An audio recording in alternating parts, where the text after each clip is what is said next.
maamulo waa inuu dadka maamulo yaqaana haddaanu dadka maamulo aqoonin wax alla wuxuu qaban karaa ma jiro maamulku waxa laga rabaa inuu noqdo qof inta badan macaan wanaagsan laakiin maaragtay in yaroo adayga haddii laga waayana maaragtay wax ma maamuli karo waayo marar badan shuruucda la jabinaya wixii la isku ogaa la sameyn waayaya maamulo hadduu wada macaan noqdo oo uu shuruucda iyo nidaamka iyo uu marin kari waayo waxba waxa suurtagala in meeshu socon weydo ولذلك النبي محمد عليه الصلاة والسلام وعرون شري ومعركتي شعل قاعدين شري مركح حدوده الله تعديه mana aqbali jirin erge iyo waxtoona sideedu mari jiray qof walba soo hadiya goor waxay ka dhigan tahay qofku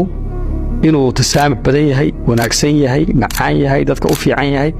laakiin aanu ogolayn in shuruucdiya nidaamkiya wixii la isku ogaa la jabiyo